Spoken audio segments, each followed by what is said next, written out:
नेकी और बदमाशी की कहानी के लिए तैयार हो जाओ।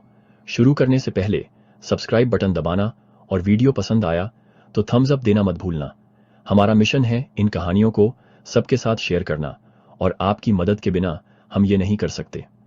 अब चलो हीलमन अध्याय 6 में बताए गए एक युग के उत्थान और पतन के बारे में जानें।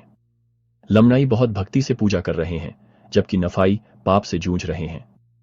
पहला पद कहता है, और ऐसा हुआ कि जब न्यायियों के शासन का 62वां वर्ष समाप्त हो गया तो ये सब बातें हो चुकी थीं और लमनाई उनमें से अधिकांश धर्मी लोग बन गए थे, इतना कि उनका धर्म नफाइयों से बढ़ गया था उनके दृढ़ विश्वास और स्थिरता के कारण।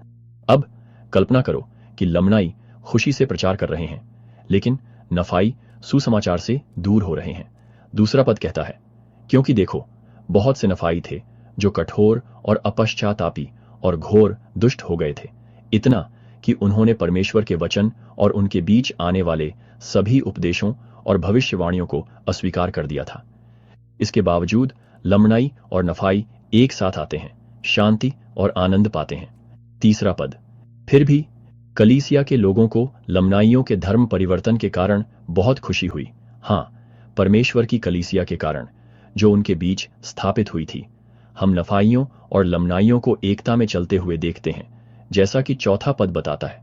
और ऐसा हुआ कि बहुत से लमनाई जरा हेमला देश में आए और नफाइयों के लोगों को अपने धर्म परिवर्तन के तरीके के बारे में बताया और उन्हें विश्वास और पश्चाताप करने के लिए प्रोत्साहित किया। उनकी भूमि उज्ज्वल और समृद्ध हो जाती है, सोने और अनाज से भर जाती है। 9वां पद कहता है, और ऐसा हुआ कि वे बहुत धनी हो गए, लमनाई और नफाई दोनों, और उनके पास सोना, चांदी और सभी प्रकार की कीमती धातुएं बहुत अधिक मात्रा में थीं, दक्षिण देश में और उत्तर देश में, दोनों जगह। नफाई और लमनाई अपनी भूमि की प्रचुरता का आनंद लेते हैं, जैसा कि 12वें पद में बताया गया है। उन्होंने उत्तर और दक्षिण दोनों में बहुतायत में अनाज उगाया और वे उत्तर और दक्षिण दोनों में बहुत फले फूले और वे उस देश में बहुत बढ़े और बहुत बलवान हुए।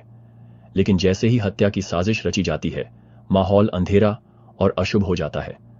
15वां पद, और ऐसा हुआ कि न्यायियों के शासन के 66वें वर्ष में, देखो जब सीजोरम न्याय आसन पर बैठा था तो एक अज्ञात हाथ ने उसकी हत्या कर दी।